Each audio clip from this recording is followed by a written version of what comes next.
Good morning. Can anybody hear me? I have a different mic set up and hopefully I don't have any feedback. We're a little bit early. We got a couple of minutes here, so I just want to make sure that I've got my sound right and I have some options. I have some headphones I can put on if the sound's not right. And I also have this lavalier. I can switch to that. So please, give me your feedback. I really appreciate that. I'm going to go through some really nice messages here real quick. Stephen says, good afternoon. Thanks very much, Stephen, for coming on. And hello, fellow modelers. And then I'm sorry, that was Paul Christopher. Hello, fellow modeler. Sorry about that. I'm reading ahead. And then Stephen says, hello, Paul. That's great. I love it that you guys get a chance to converse back and forth. I'm hoping that you're building maybe a connection. I think that's wonderful. And notification on. Hi, Paul. And then, yeah, go for it painting. Hello, Paul, go for it painting. Thanks very much for coming in this week. I really appreciate it. And then Daniel's here. Hello, Homefront Forge. Thanks very much for coming in. I really appreciate it. Homefront Forge says, sounds good. Wonderful. I'm glad. Okay, this is funny. I found that there was an additional mic and I can actually hear an echo at this point. I don't know what's going on with that, but if it's not coming across, hopefully that's okay. I will try some more. If anybody has any problem, then please say it and I'll try to address it. First last, howdy, hello, thanks very much. Go for it painting. Thanks very much for saying, hit that like button. That's wonderful. Well, guys, I say guys, I mean folks. It's been a really, really hectic week. Not just in the shop, but everywhere. So this is really fun for me to be able to get on here because this is like the beginning of the weekend. This is for me at least. This is the start of my weekend, and that means I can, and this weekend in particular, I can just build all weekend. And I'm very happy about that. So I'm going to show you what I did this week in prep for this weekend. And I'm even going to show you a shot of the bench a little bit later on because I'm going to do a live demo on the bench about how I lay wires into foam. And it's pretty simple. I just use my old soldering gun. I don't use my soldering gun that I use for soldering, for electrical work. I use an older one that I don't mind if the tip gets a little wonky. So I'm going to show you that live over on the desk. But I've got a lot of pictures to show you about the display base that I built, this octagonal display base. We can go back to that real quick. And I've got a bunch of stuff on lighting. And, I've talked about lighting in the past. I've talked about lighting kind of conceptually, how you place it and all that kind of stuff. But then there's a whole secondary aspect to that, which is like what I did this week, which is trying to put it in, the installation. So we're going to do lighting 201 today. After I talk about the display base, so you have an understanding of what the heck I'm trying to talk about. So I want to get a couple more folks here. Howdy as well. Hobby Arte is here. Thanks very much, Christian, for coming in. How you doing, my friend? I'm doing wonderful, and thank you so much for coming in, folks. I really do appreciate it. So let's take a look at some of these things that I put together, and I'll tell you a little bit about how this week went. So we're talking about the display base and the lighting. And this is the display base. Now, remember, I've got this octagonal diorama. And this thing is, I kind of thought about it in getting it just as tight as I could around my display, right? And so those were the initial measurements that I took to make this wooden case. So you see there, everything is all taped up, and this is how it'll go. When you're trying to make an octagonal case, the measurements are actually pretty darned easy. the cuts are all 22.5 degrees, and you do a little bit of work and you get that, all figured out before you do your final cuts. And then you run them all through and then they're just ready to go. I didn't use any clamping on this. I only used tape. This is actually being glued up right now. And, I've been doing woodworking for a number of years. And along with wanting to get a good glue up in pressure, one of the bigger aspects of a good glue up is even pressure, right? Because if you have pressure on two pieces of wood that you're trying to glue together, and this would go for anything that you're trying to glue, so even if you're doing foam, you want to make sure for a good joint that each edge is completely flat. By being completely flat, then all of it is going to make contact. You hear about contact patch for like road wheels and motorcycle tires and all that kind of stuff. The contact, the rubber where it meets the road. That's all that connects you to the road. Well, it's the same thing when you're gluing something up. If you have gaps in between those two things, they're just not going to glue up properly. So when considering that, making these cuts very precise, and I have the equipment to do that, of course, all I need is tape. And you put it around there, you let this thing set up, and I come up with this wonderful, octagonal case. You call this a case. Now, what I'm showing here, this close-up, is it was too small. And that's what I was trying to talk about before.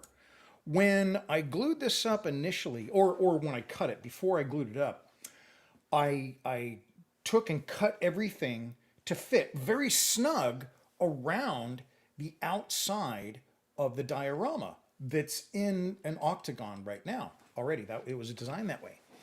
And when I put it on there, it fit. But there was no room for electrical wires. There was no room for nothing. It was so snug. It was too much.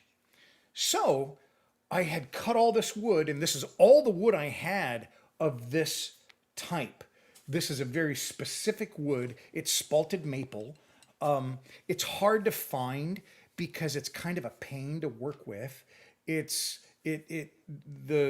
color of the wood, the spalting is from a fungus that's introduced into the wood, typically as it's fallen, sometimes as it's still growing, but it could be beetles and all kinds of stuff can start this chemical reaction, this fungus, to grow within the wood. That causes these color changes, and they're gorgeous. You'll see a lot of spalted stuff turned, because when you turn it, you can see all this different amazing striations and colors through the grain of the wood. So that I wanted to capture, but that's all the wood that I had. So to make this work, what I was able to do is I just put a little spacer in there. Now, that spacer is consistent all the way around here and at every joint, and it's just square. It doesn't have to be angled at the 22.5 degrees to go ahead and get it to join properly. But that allowed me to, make this thing larger to fit over the diorama. So I mean, it was just something that I figured if you're looking at doing something like that, I want to talk to you about, like, not just, oh, I did this. No, these are the mistakes that I made that you may want to say, oh, okay, this is how maybe I can fix it. So that's what I want to go ahead and share. I've got a couple of people that came on. I want to say hello real quick. Kits Creek Hobbies, hello. Thanks very much for coming on. Appreciate it. And Link is here. Hello, Link. It's wonderful to have you on. That's wonderful. Thanks very much for coming in. So now let's get back to this real quick and see what I did here. So now, after I had glued it up, what you're looking at here is 3 sections. There are 8 in total. 3 sections I left off because these are going to be the front, and I had to do some modifications. So while they were still in the glue up, that I did previously, they were, oh, sorry, I got to go over here. When they were still here, I didn't have any glue applied to those particular edges so that I could leave that off. Then I took it to the table saw and I cut that part of it off. That's going to be the lower portion of it that's viewable for the lower portion of the diorama. And there's where you can see it. See, so the diorama above ground is above the display case. And then I've got basically a window into the lower portion of it, because that's your big, that's like your big boss fight, you know. That's where we're trying to, you know, end the game. You know, so that's where we're trying to get, and I want a big reveal of that room. So, here is what it looks like. Now the lights aren't on in there, but I really like the fact that I can have that, you know, in there like that. Now everything is all rough. You know, nothing is you know, kind of displayed properly. Here I cut out the front window because I do want to show the ocean, kind of the cliff into the ocean under the pier. And then on the back here, you can see all of the upper portions of it, the above ground stuff, but I'm covering all the subterranean stuff. But I mean, I need that for gameplay. So here, what I'm doing is I'm starting to cut windows. Now, one of the things that I didn't talk about is the spalted maple. When it goes through this process, it's basically breaking down. This wood is rotting. Okay, this is on the very early stages of it, and the wood is still viable, but it's not as you know, strong as wood that hasn't gone through the spalting process or is going through the spalting process. So the wood that I have is, I would say it's kind of like pine, whereas maple is typically much harder. So when I'm cutting this stuff, and what I'm going to show you next in how I cut it, I'm telling you, I had to be super careful. I mean, really careful. I was not applying any pressure because I was doing this with a jigsaw. But the first thing I did is I defined where I'm going to cut these little windows so you can see into the little scenes that I have in the sewer level of the diorama. And there's a bunch. You know, there's like 5 little scenes I want to show you. So I started by defining where I'm going to cut, and then I used a spade bit, drill bit, to define the corners themselves. Then I went in and one by one cut these out with a jigsaw. And it was a complete pain in the you-know-what.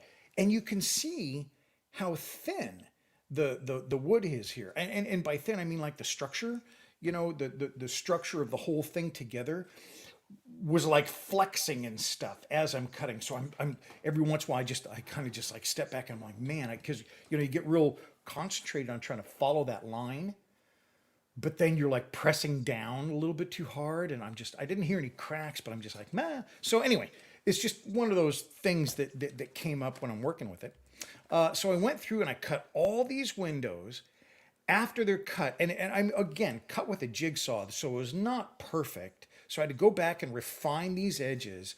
One of the ways I did that is I've got an oscillating sander. And so because I had these squared edges, I could go in there, redefine the edges, you know, use this to kind of clean up those corners. Because even though I'd shown the corners with the spade bit, I had to still cut those corners, and they needed a lot of work. So went back in there, got everything cut, and so now this is kind of where it's at before the trim, because I want it to look really nice, so I add trim to it.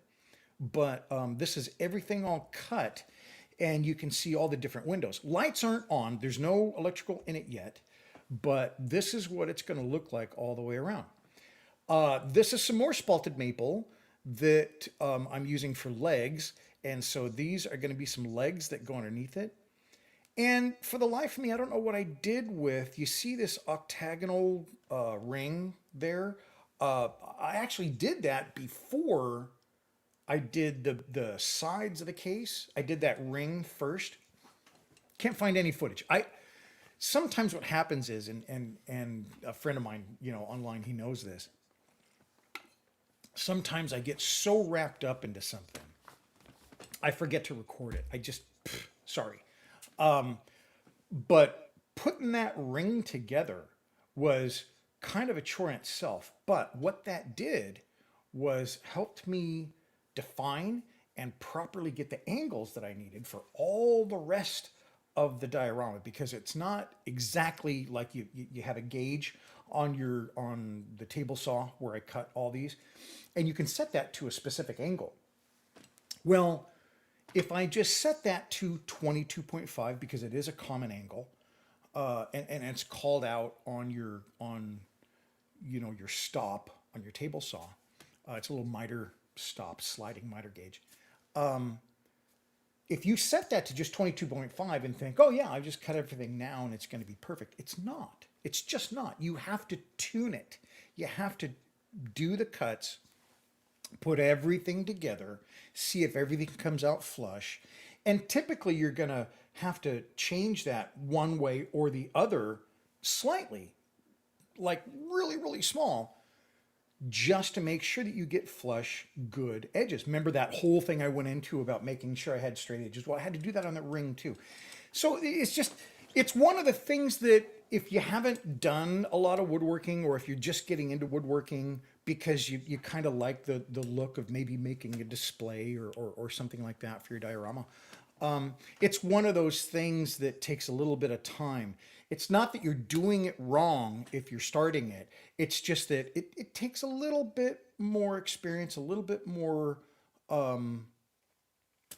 adjustment, tweaking, which is an actual engineering term if you're not into that, but you're learning. So yeah, anyway, so built that, got these legs on there, and then I thought, it needs a skirt. Now, what I use a lot of these, they're old weights, hand weights, and they're great for gluing up something when it's kind of hard to get a clamp or something like that on it. So just sheer weight of that is gluing this stuff down nicely. Putting the skirts on there was kind of an idea that I had, because up above I've got this large case, and then I go to this flat bottom and then legs. The proportions don't kind of graduate down.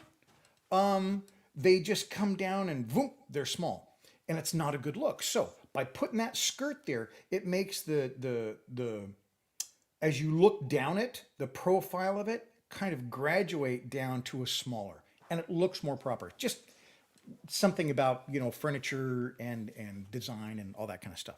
So I got that on there, and then it was time for trim. So because I did those vertical spacers out of cherry, then I pulled all the scrap cherry. I don't have a lot of cherry, but I had enough for trim, and made my own trim, and then started trimming now. And obviously I had help from Ghost. It has been very snowy outside. It's 29 degrees outside right now. So he's been helping a lot. I trimmed it out. Got all my trim on there, which is really fun. It has to be done by hand, but that really helps. Now, once this receives some finish, you will see a much more definable difference between the trim, the vertical lines, and the spalted maple. Those woods won't accept the finish, no matter what it is, the same. And anytime that you're looking at that, you're looking at it, it's like, oh, there's not really a lot of difference between the cherry seams, the vertical seams, and then the panels of the spalted maple. That will change.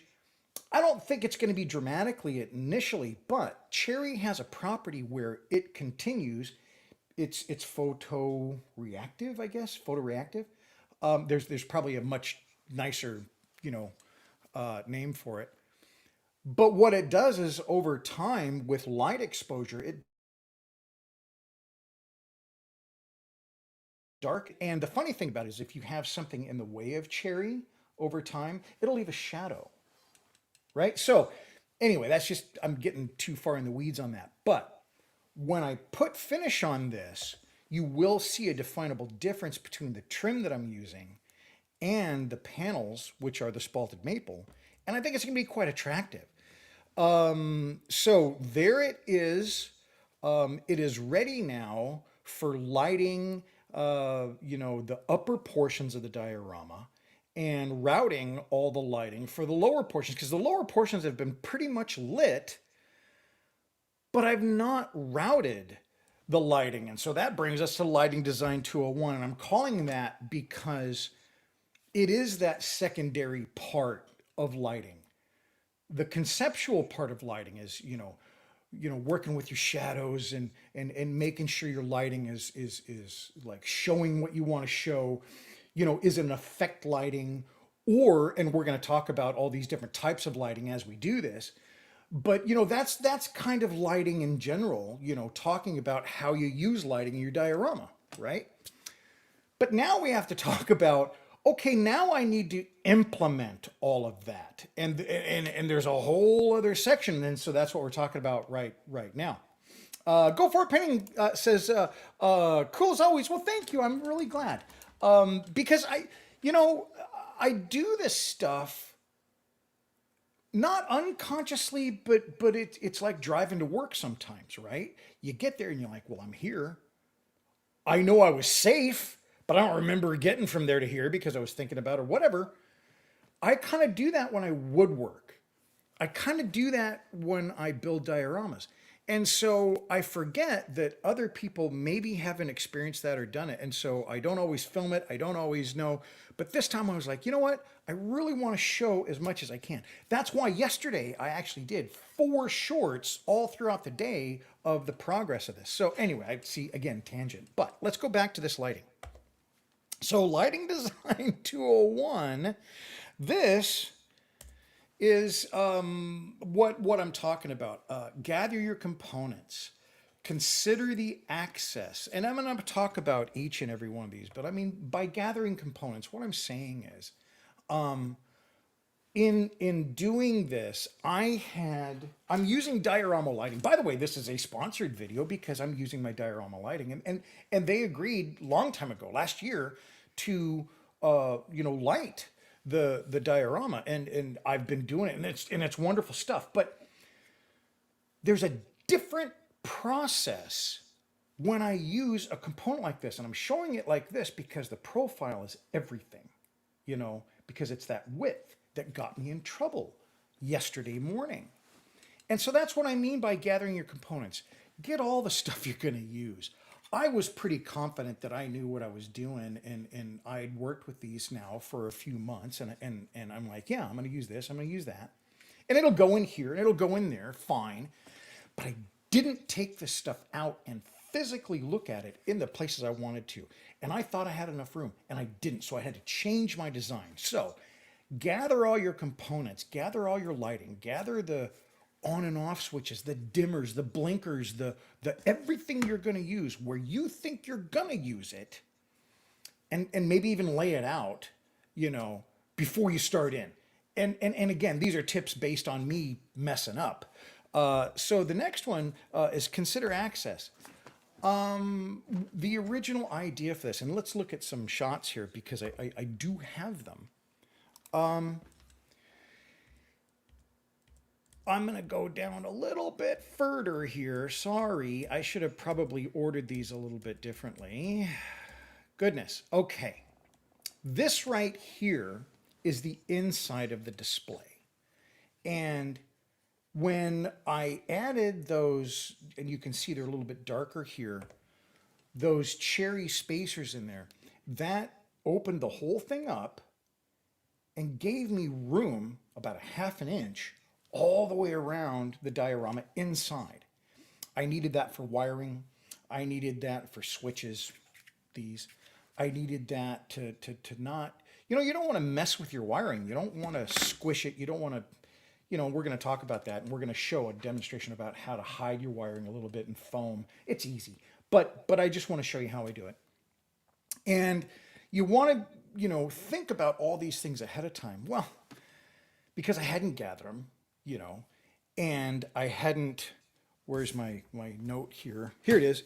I hadn't considered accessing it before or after it had been completely emplaced. Where I had decided to put this stuff, it would be like, put it there, make all your settings, and then put the diorama in. It really didn't, when I started thinking about it, I was like, what the heck was I thinking? Because I've never had the ability to really make changes to my lighting as it's already been installed. I mean, I do now with these knobs. Previously, when I would do any of these kind of effects that I can get with the diorama lighting stuff, I had to do it through an Arduino. So it was fixed. There was no variable. There was no knob to make a change. So now I'm like, well, I can't bury this stuff, which is what I would typically do. And that's why I thought, I'll just bury this inside the display. And once I put the diorama in, it's just an on and off switch. Yeah, wrong. So that was a real issue. So consider how you're going to access these components. And I came up with a really nice way of doing it, by the way. But, and I'm going to show that to you. But I just didn't think these things ahead of time. So that was a real pain. So consider your access replacement. Are you going to have to replace any of these components? Now, this goes hand in hand with the kind of way that I build. Let's look here. If you look at this, as we go through here, and I'm going to just kind of zip through up here a little bit, all these are individual components. All these are individual things, like all, well, this is a slide for something else, but each of these floors here, each of these floors is a component. Each of these floors is modular in design so that it can be removed. I do that specifically because the very first time I did lighting in my World War I underground trench diorama, something didn't work, and I just, well, no, sorry, that happened, but the reason I went with modular was I just wasn't sure if it was going to work, and I never glued it together. By the end of the model, or the build, I guess, of the whole model and diorama, and it came time to glue everything together, I'm like, well, I don't really need to. Because everything was fit so well and all the seams came together and were hidden properly that there was physically no need to glue everything together. And then I started using this kind of a facade or casing outside of my dioramas that did hold them securely together. So now I can keep everything modular. And all my dioramas since that point, that was in 2019, last 5 years, almost 6, have been modular in design because of that. So that modularity allows accessibility to replace a light. There are lights that I've like totally hard glued in and stuff like that. And so they would be really hard to replace. But for the vast majority of them, I think about the ability to replace that light. Or if it's like in a fixture or a component, replace that component with minimal damage to the diorama or the display. Now this is not me just trying to promote something, but I think it's going to be easier when I'm using something like this, because what I have found is I'm not great at documenting stuff. So I literally have to replace a light in one of my dioramas. I don't know the voltage. I don't know the resistor I used. I don't know what the program looks like on the Arduino that's controlling it because it's in my Emma Carlos and Ichiro diorama. I got to replace a light, and I don't even know anything. So I'm gonna have to like go through and research it. When I'm using these, if I should have to replace one, and I don't think so, they've been working great. And I actually have some information about how tough these things are, because for months now I have been just kind of the wires have just been hanging off the back of the lower like subterranean components because they're there. And these things have just held up wonderfully. You know, the components, anyway. So you want to be able to have them replaceable. You want to be able to go back in there if any time in the future they go bad. And that's just a lesson I learned, early on in this. Make it clean. Okay, so here's the biggie. I talked about this a little bit ago. Make your installation clean. Right now, mine's not. And we're going to go over and take a look at how one way to just make your installation clean. And this is just the way that I prefer to do it. So I'm going to go over there. I got to turn on a camera real quick. And then I'm going to switch and show you my workshop, because everything that we've been talking about here is just the way it's been all week. So I'm going to go over here and I'm hoping my sound doesn't get all cattywampus. It's going to be bad, probably. So all I want you to do is concentrate on what I'm doing visually. So what I have here, and let me zoom in a little bit. What I've got here is this is my old soldering iron, and this is how simple it is. I'm being really careful, and I'm just going in and just doing that. I mean, yeah, it's not earth-shattering, but it's just one of those things that makes this super clean. Because then I can reach down here and grab a little bit of tape. Yeah, good planning on my part.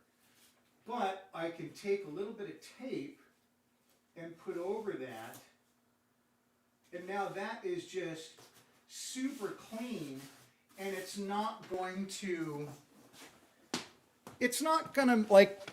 mess up your install. It's not gonna, when you're putting it in and putting it out or pulling it out, when you're trying to transport it, you don't want these wires getting jostled around. I've done that. And what tends to happen is it will mess with your connectors. It can break down the wire over time. Wear is a real bad thing. And just driving or shipping or going to a show overseas or something like that, if your wires are not in a place where they're not getting rubbed, they're not getting abrasive action, if they're not there, they're going to last a heck of a lot longer, and you're not going to be faced with a surprise. So make it clean. Bury your wires like I do here. It's just a really nice way to make it so that you don't have problems with the wiring.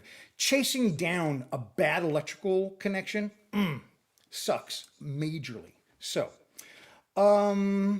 let's look at some other pictures, because I want to talk a little bit more about how I went through this process. So here, obviously, that's the diorama. I put the one light up front. These are the rear of that front view, and this is really where you're going to be playing a lot of the game. There's not a lot of light necessary in there. On the bottom area, there is, and there's lights in there. So here, it's a little bit, maybe I need a light. Down here, maybe there's some shadow there, but there's not necessarily a lot of light needed outside. But the necessity is this. See all this stuff? That's all the stuff that I built to go inside. So I'm not talking about lighting at this point for illumination so much. I did that. That was in previous videos, the underground stuff. You need that there to see what the heck is going on. Here, I need accent lighting.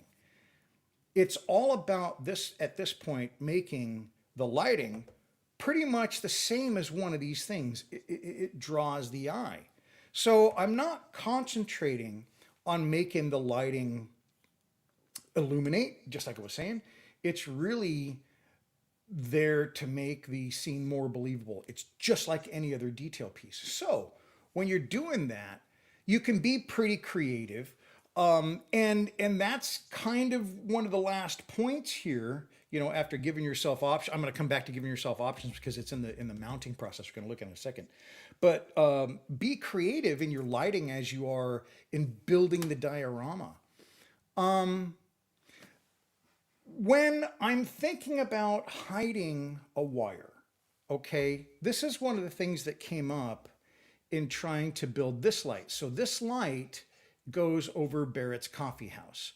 It's like almost like a beacon light. You can see it there, and here's what it looks like. Now this is a light that Mrs. Modelcraft bought me, and then I illuminated using one of the lights from the diorama kit. So really nice lights, got everything, is just plugs right in. Well, I like that light there, but then I got this. I've got this silicone wire, and one thing about the diorama lights, they all come with silicone wire, which is great. It's much more flexible. It's great for routing and stuff like that. But the thing it doesn't do is it doesn't stick to hot glue. So other wire, you have to kind of wipe it with some alcohol to make sure that there's nothing on the wire, but you can use a very, very small amount of hot glue and it'll stick to that wire shielding, regular wire shielding. Sticks okay, you can still pop it off, but it sticks okay. Not with silicone. With silicone, you have to put down like a puddle of your hot glue to surround. So that means a glob of it. So that's one thing about it that you want to consider in your lighting. But I think it came up with a really, really nice solution. And that is this. So as that comes down there, I figured I needed to route it to the back of the diorama. It's coming off of the bottom. And so I did this. This is a very small channel. And it's about 1/4 of an inch wide. It's beaded, so it's got a rounded top on it, and then that little tiny channel in there is just perfect size to put your wire in. So I'm able to take this, cut it to size, even going around a little corner there, glue it in, and then I'll paint it, later on. But I think I can make that kind of disappear into the architecture, like I was saying online in my earlier video. I think that way it would work real nice. And that, I think, is a real nice solution, because that's what I meant by being creative in your lighting design as you are in building your diorama.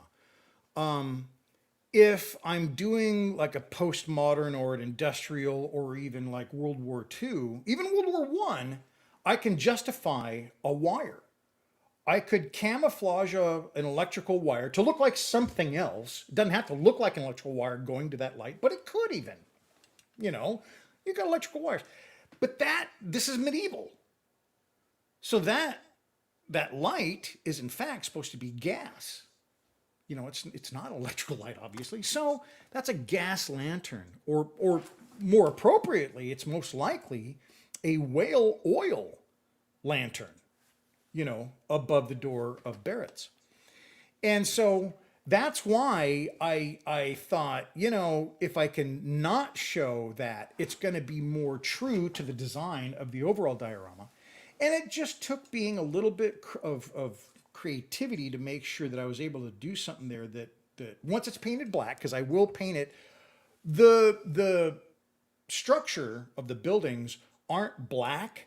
They're a mixture of burnt umber and black, 50-50%, about, I think. So it's a black brown, so it's a very, very, very deep brown. And so once I paint it there, I think you won't even see it.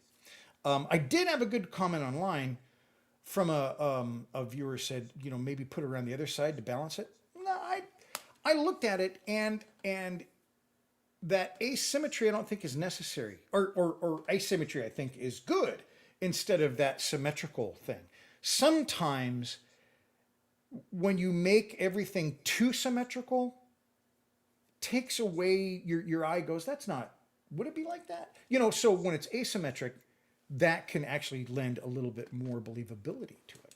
So, no, it's not necessary to balance it out, but though it's a good point. So I got my light up there. I'm really happy, but now it is time to look at those other places to light, and also the routing of this. Let me go back. So the other places to light in here, like I said, sorry, I'm all over the place with this, is I think right there, I do want a light in this room because it is dark. So I actually do need that, but it'll be an accented light, and there's a certain kind of light. I need to have like a lantern in the middle of a desk. I haven't figured out how I'm going to do that yet. And then in here, just for accenting, I think I need maybe a chandelier. I don't know. Possibly something hanging down. I'm also looking at making a nautical theme. This is a ocean town. It's an oceanfront city, and the pier out front, they're literally right across. So, and then up here, I will need some accent lighting, and I'm not sure how I'm going to do that yet either. But that's this week, and the nice thing is the lighting that I have from Diorama, because I'm used to doing my own lighting and building fixtures. I love building lighting fixtures. I did a whole video on fixtures. I can still do it with the diorama lighting because there's packs you get where it's all pre-wired. It's got the resistor and everything, and it plugs into their regular system. So I'm going to be using those lights to create the lights that I've got, and then I'll use that same routing system, that little bead, to cover that channel that covers the wiring and stuff like that. So I think it'll be good. Link says, Bill, you're a good teacher, my friend. Well, thanks, Link. I appreciate that. I'm trying. I really want to get this information across, and I hope I'm giving good information. I've said it before. If there's a way that I'm delivering it that isn't good or whatever, just say so, and I'll try to change it, because I want to get the message across. Give yourself options. Okay, so this is what I wanted to talk about next. I'm a little bit messed up. I hope I'm not losing anybody. But when I was building this thing out, and I had that original idea where I was going to have the lighting mounted on the back of the display case, right here. So I had these modules, ready to go on the back of that. I had built myself in room, to put them behind there, but I hadn't figured in the knob. That's what we started talking this whole thing about. Has everything been a tangent up until this point? I don't know, maybe. But that thing caused me to say, wow, I can't really quite do that. And that caused a little bit of a difficulty, because the way the base, the bottom level of the diorama, it's not here, it's over there. That's what we did the wire routing thing on. It's flat, and it sits inside here, so that there's no way to route a wire underneath. So I had to, it's kind of hard to see. I should probably have blown this up a little bit. But this, I had to put this notch, so dead nuts in the middle of the screen there, you can see there's a notch in the board. Took me like 2 hours to do that little notch, because it had to be all done by hand and smooth and blah, blah, blah, because you don't want to have any rough edges. When you're pulling wires through, and again, this whole thing about don't abrade, don't mess with your wiring when it's in. You don't want, a common thing that I've found myself doing is I've got something here, and then I set it down and the wire's underneath it, and I'm like rolling, this thing back and forth on that wire. That's just not good for the wire. It'll break the wire down over time. So you got to be really careful with your wiring.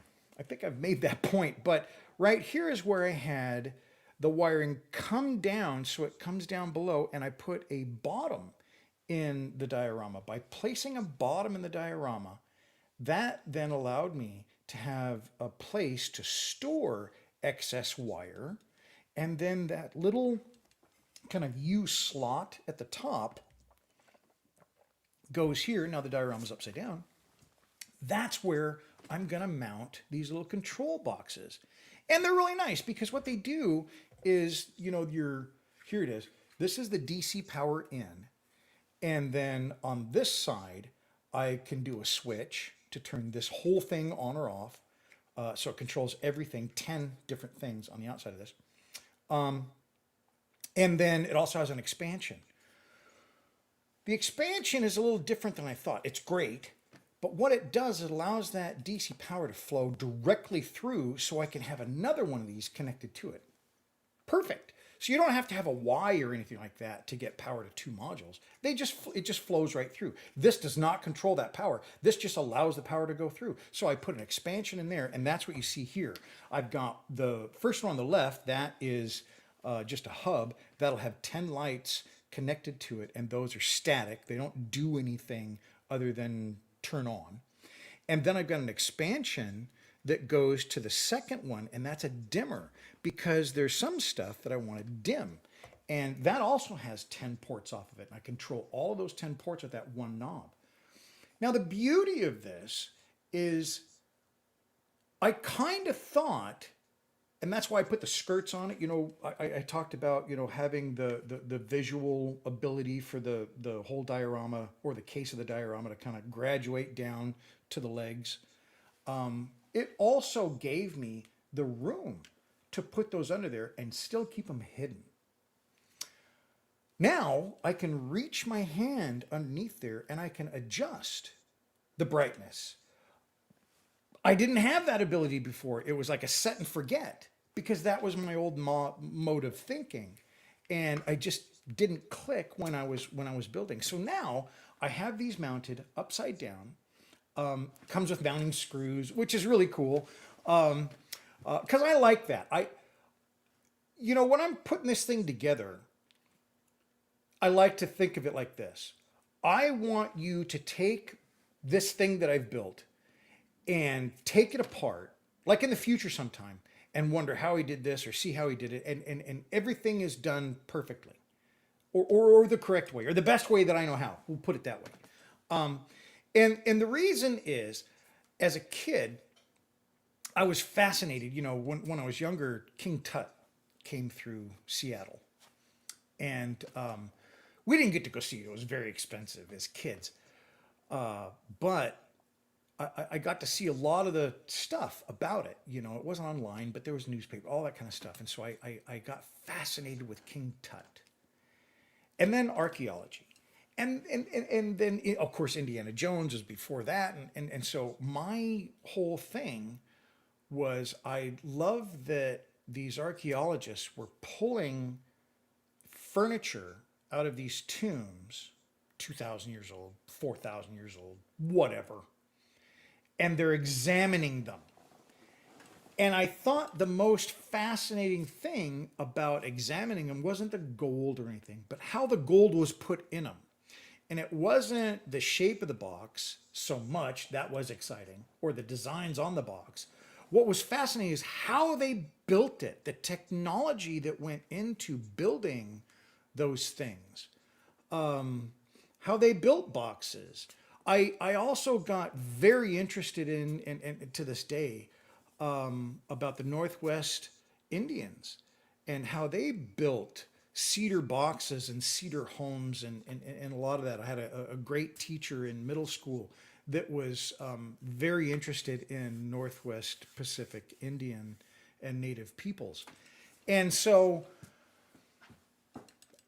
when I do it, I look at it from that perspective. I look at it when I'm building something, I'm thinking I want someone in the future to examine it like I thought was the coolest thing when I was a kid, something that they pulled out of a tomb.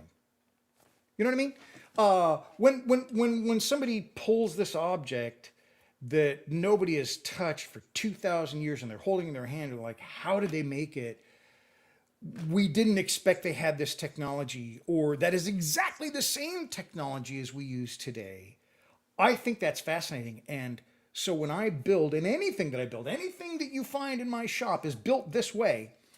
The underside, I take no skimping on the undersides of things. They're fully finished out. A lot of times, actually, when I build something, I'll make something special underneath that you can't see until you take it apart or you look the way it's not meant to be presented. That's just one of the things I do because I think it's fascinating. So anyway, that just little, I don't know. I just like it. So let me see. I got a nice comment. I really enjoy your shorts. Best regards from Norway. Wonderful. Thank you so much. That's a wonderful thing to say. I really appreciate it. So anyway, that's what I mean by be creative, give yourself options, you know, make it clean, make things replaceable. You want to be able to make your diorama last, or your display or whatever work you use. You know, here's how I mounted some of those components. And yeah, I think that by trying to take your time, you know, this little thing in the middle, right there in the middle, that circle, what that is when I put in this switch, okay, on the back end of it, the legs where the electrical components stick out there, they stick out in such a way that if I just left it there with no protection, then it could eventually get worn or worse, break, you know. So that little ring stands off enough that anything that comes in contact with it is further away from those two little rings so that it won't crush the solder point on those. That's the kind of stuff that I'm talking about. And it doesn't take anything hard to do. It's just consider those things while you're building. And yeah, I mean, that was even an old part. That was not something I made for this. I looked, I've got a little thing of like old projects that didn't work. And I'm like, hey, that'll work perfect. Super glued it on there, done. So yeah, it doesn't have to be a big production. It's just like, yeah, that's maybe a better way to do it, is hopefully what I'm getting across. And from Norway says, always a good morning. Well, that's wonderful. You know, it's funny. Yesterday I did like this build blitz, and it was I did 4 shorts throughout the day of me trying to solve this very problem that we're talking about. And it was just, I was saying good morning on every video. The last one was like at 10 o'clock at night, and I'm like, good morning. But it's just, you know, if I don't say good morning on my shorts, so I've had feedback and people aren't so happy about that. So I think it's fun and wonderful. So thank you very much. And I do wish you a good morning. I think that is one of the things that I intend to do with my shorts is, it is a good morning, and the morning is the change. It's the everything's been washed away, and we get the chance to start anew. And so there you go. My good mornings mean that. So I would like to talk about some of my patrons because they are wonderful, wonderful people, and I really appreciate it. And I want to talk a little bit about what I'm doing with my YouTube members. So YouTube members, I've got now a new section on my YouTube channel for member videos. And so those are, and some of them are older one, but I'm adding to them, and they're only for members. And so what's going to happen after this live stream, what it used to do is it would just play right after. It's not going to anymore. It will, because I have to take it and turn it into a video. You just have to wait till it downloads, and then you convert it to an edit into a video. And then I will post that at right around 4, or if it takes shorter with this new service I'm using, it will be shorter. And then at 4 p.m., it'll be available to members, okay, on my YouTube channel, the replay of this live stream. And then Saturday mornings at 10 a.m. is when the replay of the live stream will be available to everybody. So that's just, I just wanted, it's kind of a background note, but you know, previously the live stream was available right after, but it's not anymore. It'll be for everybody's consumption. It'll be on Saturday at 10 a.m. If that causes anybody any hurt, the membership is not very expensive, and then you can get it at 4 p.m. today. So maybe that's something to consider. So I just wanted to make that note. And then Link said, start in the morning with a smile. And that, you know, that has been one of my things forever. You know, growing up and going in the military and all that kind of stuff, you know, you go through all that kind of stuff and it's like, man, that was a rough day, but I woke up. So every day's a great day. Okay.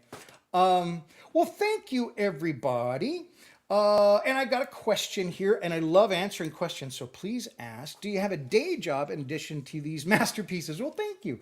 This is actually it. So I started doing this full-time in 2020. I build models now. I build dioramas specifically, not just models, but really dioramas. And this is what I do. My channel, and I work 7 days a week. So if you have questions, always you can ask. But yeah, this is what I do. I did work in, you know, my day job, my real job. I did for 30 plus years. It was in manufacturing and software. And so that's what I did professionally for many, many years. and I think that experience has really helped a lot with my own building. I was always around components and subassemblies and how to build and how to replace parts and when it's hard and we need to design this in. So I was just constantly immersed in that. So and I love manufacturing. I think it's a very fun and interesting thing. If you're the kind of person that can see machines in your head, you're a visualizer, you visualize those things. That's a wonderful industry because even though I didn't have like the training as an engineer, I had the base knowledge to be able to converse with our engineers very, very directly. And yeah, I always love it. So really, really enjoyed it. We're lucky to have you full time. Well, thank you. That's really, really wonderful to say. I really, really appreciate that. So, real quickly, I would like to say thank you so much to my patrons. I've really tried to update my Patreon site this year a lot more. So I'm posting every Wednesday on my Patreon. I wasn't sometimes doing it every week, so I am posting. I'm posting more. So if you're interested in seeing exclusive stuff, it's not just like early videos that are going to come out, like my long form videos and stuff like that.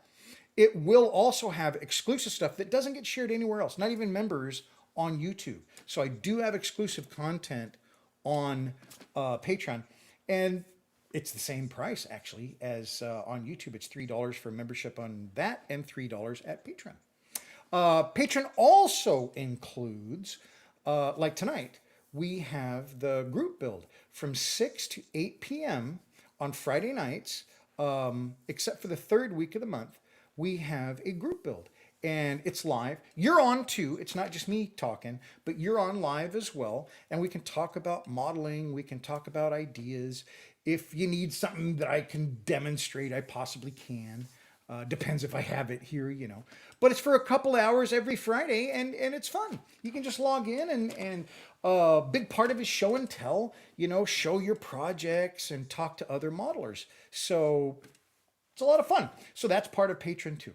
So thank you so much. I really appreciate everybody coming in. I think we got one more comment here. Hey, it's the kid from the museum that showed you a World War I Lego minifigure. Hey, very cool. Hello. Thanks very much, Mercer, for coming in. I really appreciate it. Are you going to be going? Hold on, I got to get some water.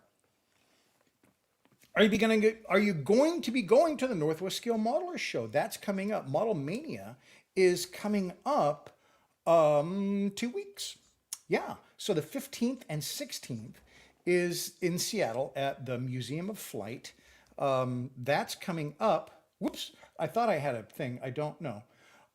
That is coming up, and I think it'll be fun. I'm not going to display. I think I'm going to go Saturday, but I'm not going to display because I really don't have anything to take down, and there's a lot of logistics involved. And so I'm not going to display, but I think I will go on Saturday. So I think it's a lot of fun. And I haven't been just a spectator at a model show in an awfully long time. And I think that will be a lot of fun. So I'm really looking forward to it. That's in 2 weeks, 15th and 16th. And if you're around and if I should see you and you know the show, gosh, say hi. I'd love to say hello. It's neat that I get to meet people, but sometimes it's really fun to connect personal. I mean, gosh, I never met you, and then we get to see. Christian, are you going to be able to be? Hey, Bill, Adam Savage will be in Seattle Friday, March 7th. Wow, very cool. We need to talk about that. I wonder what that's going to be. Is he doing like a seminar or what? But that's really, really cool. Like to go maybe check that out. Just finished Battle of the Somme Lego World War I. That's really cool. You know what? You can send photos on, because you can also join the Patreon site free, and you can send me pictures, and then we can put them up because I love to show people's pictures on the live stream on Fridays. So I just haven't had anybody for a while that sent anything in. Love your Mark V video. I love that Mark V. That was my first diorama that I did lighting in. And that was great. It was kind of pivotal, you know. I look at it kind of as a pivotal diorama. For me, it was. There was a lot of firsts in that one, and it was a lot of fun. And Christian's going to be there. That's wonderful. Yeah, I'm not. Like I said, I'm not going to display or hang out, but I think I'll be there on Saturday. Be really, really cool. Oh, you're not going to display getting ready for IPMS. Yeah, kind of the same thing on this side. Awesome. We'll send photos. You can tell me how to send photos. Yes. Tell you what, Mercer. Afterwards, go to my YouTube. There is my email on the contact. Just use that. It's Bill I almost said an old work one. Bill at scalemodelcraft.com. You can send me your pictures. Don't give me a whole bunch because it'll take forever to come through. But like 5 great pictures, your favorite pictures, and write a little something on it, and then we'll put them up next week. I think it'd be a lot of fun. I'm trying to get a friend on. And this week was so crazy, I didn't get a chance to do it, but I also sometimes have guests, and I'm trying to get Stephen Robbins, sorry. I want to get him on. He's a friend of mine, and I'm hoping maybe next week. I don't know. We'll see. Because that's a lot of fun too when I can get somebody on. Well, thank you so much, everybody. I really, really appreciate you coming on. Sorry, I need some water. If you have any questions, continue to post them. You can also ask me questions on the website. I've got Facebook, I've got Instagram, but I don't do too much on Instagram lately. But yeah, that's about it. I'm going to get back over there and do some lighting, and I'll show you all about it. And if you have any questions about lighting, about what we talked about today, please, post after the video or send me an email, a DM, whatever. I'd love to answer it for you.